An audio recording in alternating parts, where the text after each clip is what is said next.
Bonjour.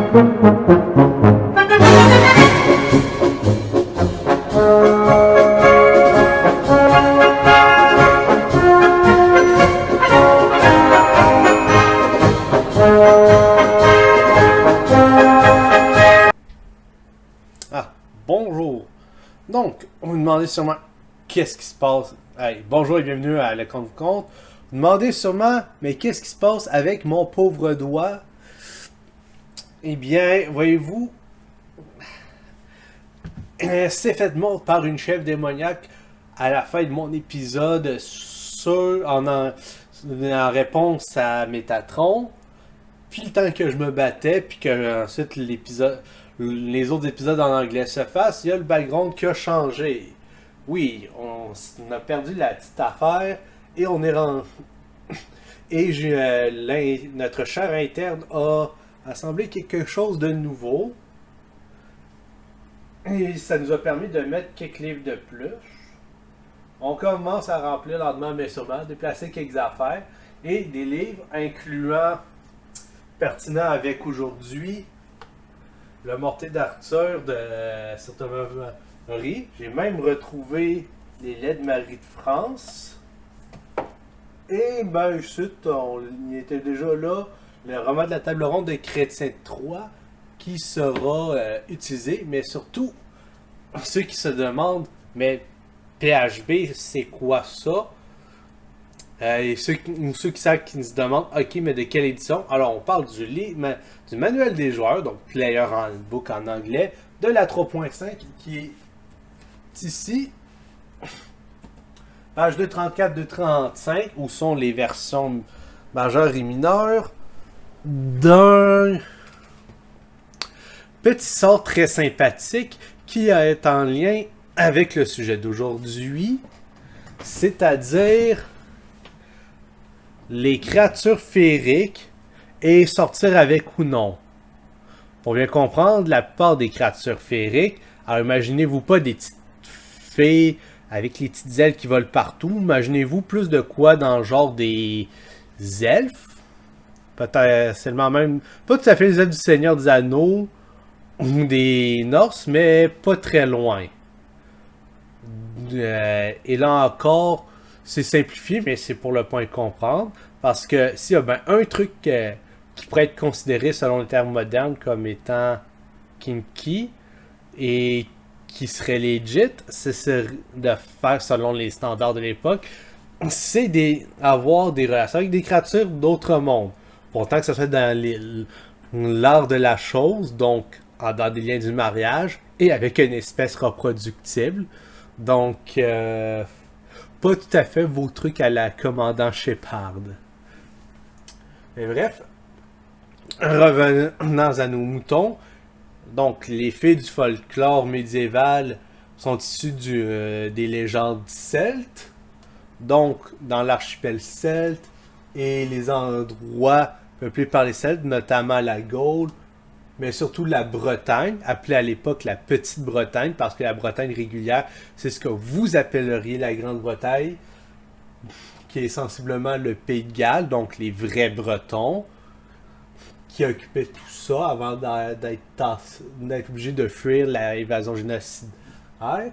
Mais je m'égare. Il y a aussi les Écossais au nord, puis évidemment, nos chers amis les Irlandais. Donc, revenons à nos choses, selon le...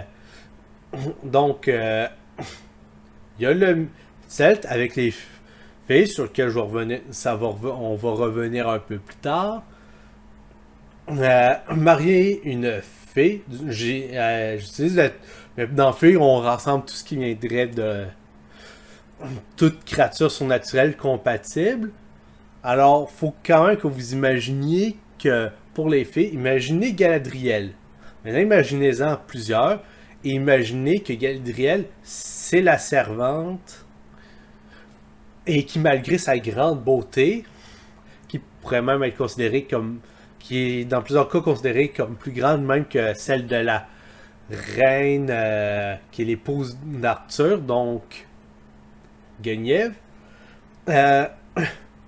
Donc, c'est rien. Même Galadriel n'est rien par rapport à sa maîtresse, Catherine Winnick, notre chère Laguerta bien-aimée, et laquelle on tient tant.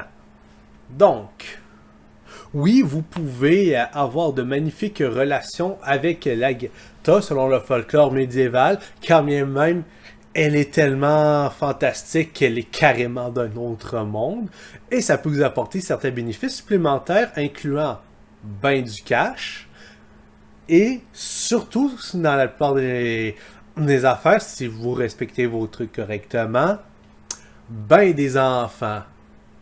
Oh oui.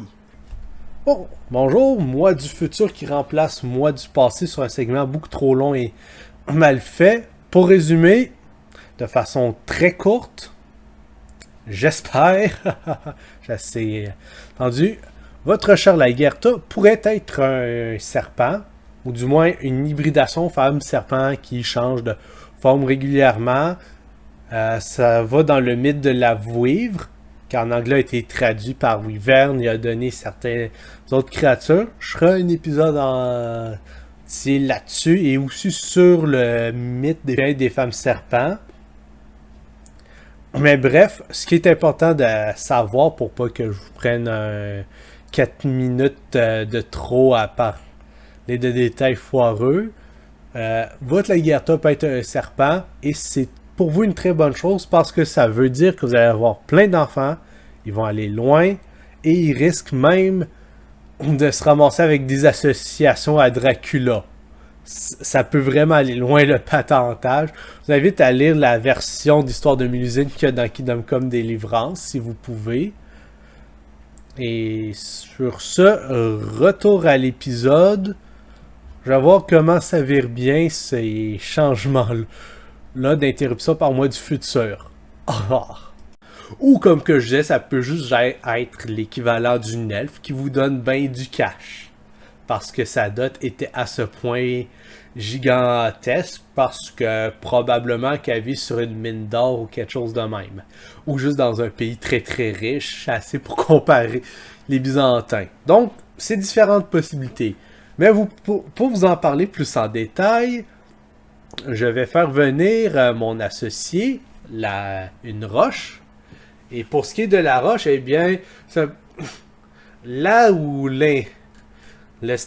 notre cher stagiaire est celui qui m'aide un peu tout partout, notre chère roche est plus l'aide d'expertise littéraire que vous risquez de voir de temps en temps. Et voilà. D'ailleurs, pour ceux qui vous disent « Hey, ça ressemble donc bien à un œuf de dragon d'or », non, roche est une roche. Car les dragons d'or et les œufs de dragon... Bon, en fait, la sorte de dragon d'or, pas celle de D&D, mais celle à laquelle vous avez pensé en voyant roche, vous dites « Ok, c'est les œufs dans Serrawind, ça fit avec les livres qu'il y a là. » Mais non. Parce que les œufs de dragon de Serrawind font donc partie du lore de Serrawind, et donc sont la propriété intellectuelle de Marcel Griset et Maryse Pépin. Par conséquent, roche est une roche. Tout simplement. Sur ça, je dois aller sur Anduin pour chercher des cristaux. Mais bref, je lui laisse la place et... à tantôt! Bonjour, c'est Roche. Alors, comme vous voyez derrière moi, ce qu'il y a, c'est les pages du manuel des joueurs du sourire du dragon sur le Sorghis. Par contre, ceux qui savent pas, c'est un sort de contrôle mental qui a absolument rien à voir avec l'origine du mot, mais c'est pas trop grave. Par contre, vous aurez probablement le petit ennemi qu'on va reprendre vu qu'ils ont fait leur recherche étonnamment. Ça, c'est juste pour que c'est de quoi de visuel. Donc, pour le guiche en tant que tel, premièrement, ça se prononce guiche et c'est un mot irlandais. Mais il y a aussi l'équivalent breton qui s'appelle le tinweld. Alors, pour le guiche ou le tinweld, peu importe comment vous voulez le nommer, ce sont des mots celtes, mais ce qui représente, c'est pas tant un pouvoir ou du contrôle mental que des petits caractères à la fin d'un contrat. Dans les cours de littérature médiévale, ils appellent ça des conditions contraignantes. Et ça, c'est lié à la nature des contrats que vous avez. Le conte vous a déjà parlé du fait de à quel point ça peut être bien de sortir avec une fée. Par contre, ce qu'il faut savoir, c'est que sortir avec une fée implique un contrat. En fait, la plupart des relations avec une créature surnaturelle, que ce soit une fée, un fée, si vous êtes une dame qui sortait avec un beau bonhomme, ou même juste fée en général, si vous décidez d'accepter à dîner avec un de leurs souverains, il reste que ça peut facilement mal virer. Et c'est pour ça qu'il y a des petits contrats pour vous empêcher de trop mal virer. Et parfois, ces contrats-là aussi sont simplement pour montrer à quel point vous leur êtes dévoué et méritez de leurs bienfaits. Donc, supposons que vous êtes un chevalier sur rien et que vous recevez bien de l'argent de votre relation, ça se peut qu'elle vous dise de ne pas parler d'elle pour pas que le monde vienne l'enquiquiner.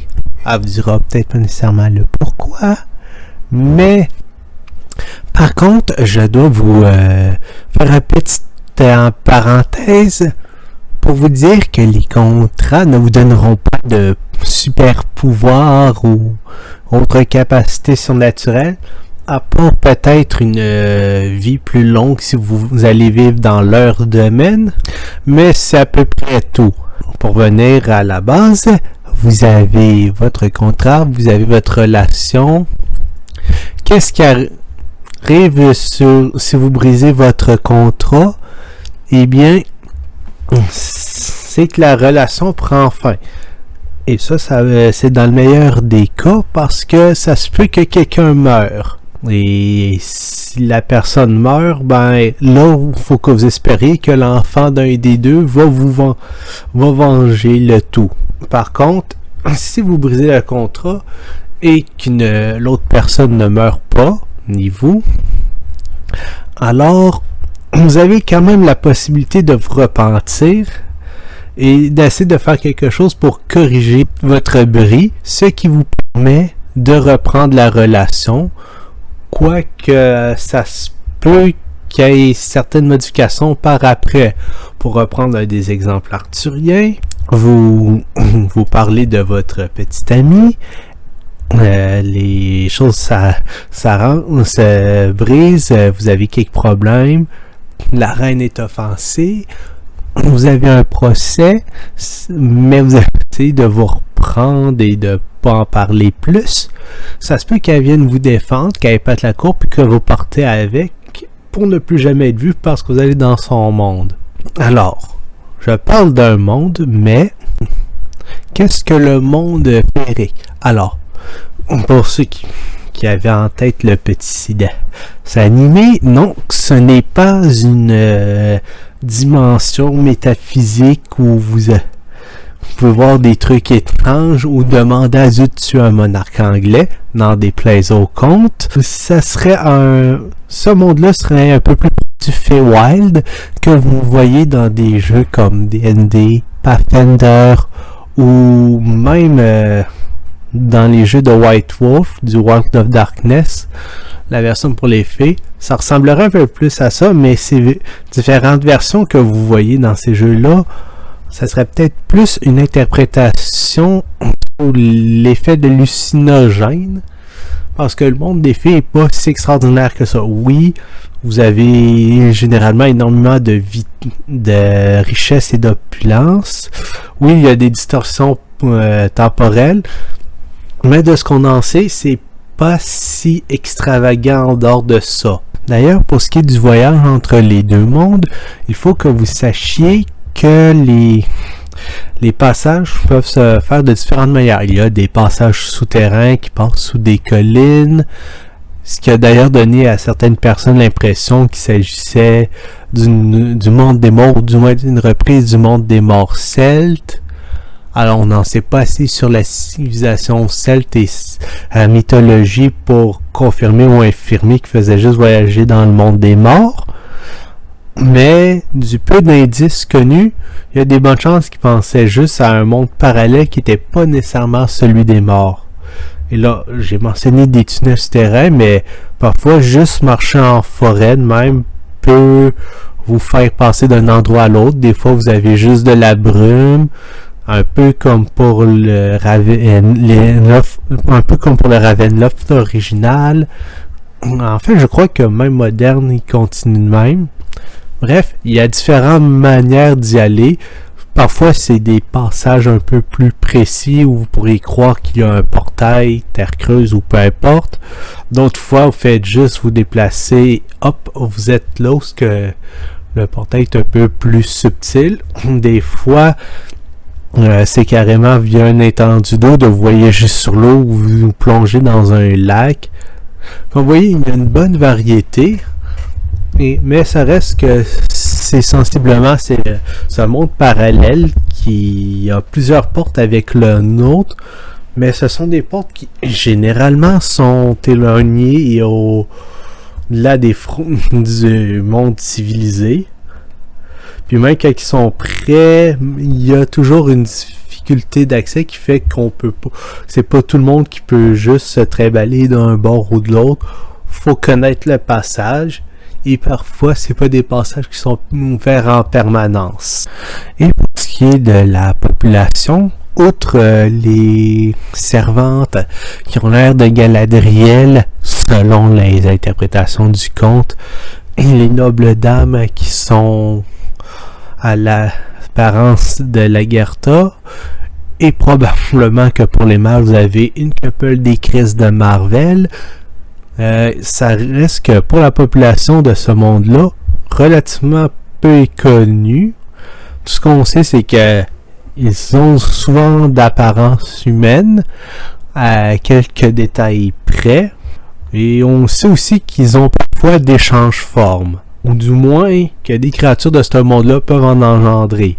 Par exemple, la Mélusine, qui pouvaient changer entre quelques formes différentes. Les vouivres en général qui ont ce trait-là, sachant que Mélusine est une vouivre sur laquelle le conte va revenir. Il y a aussi des gars qui se transforment en oiseaux. On a un peu de tout. Évidemment, il faut aussi savoir que il y a plusieurs légendes qu'on ne sait pas si ce sont des légendes celtes qui ont été repolonisées ou des inventions locales. Et ça, c'est un petit bémol sur tout le reste.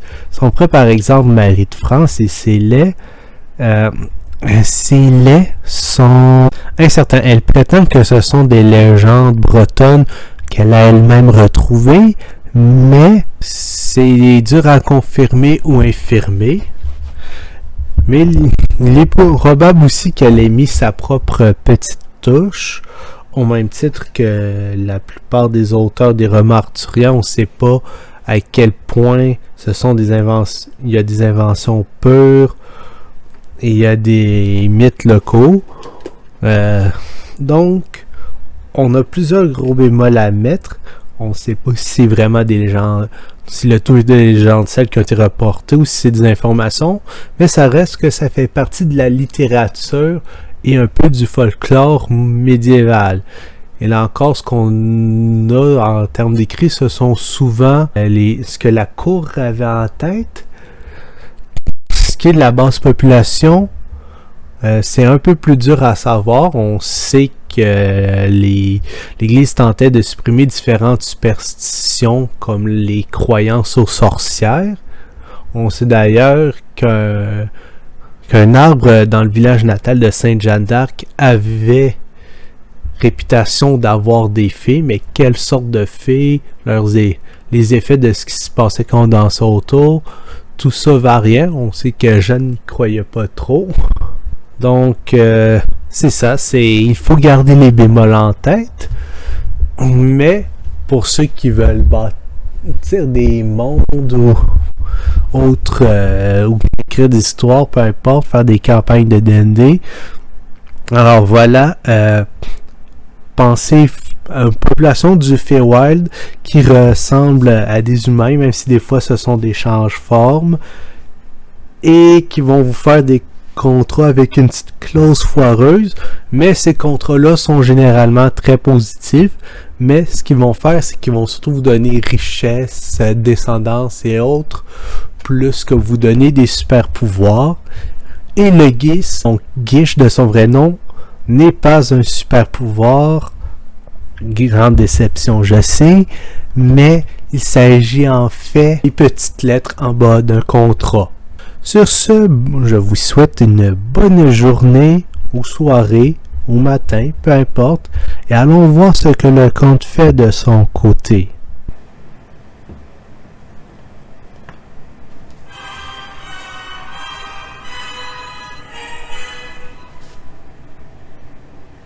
Oui. Quoi? Il y en a un autre? The fuck? Ouais, non, avec mon délai, j'ai pas le choix de déléguer. Ouais, non, mais s'il y en a un autre, ça explique tellement de choses incluant l'élection. Saleté de chèvre. Bon, ben, va falloir régler ça en temps et lieu. Mais c'est de l'information. Mon travail est pas fini.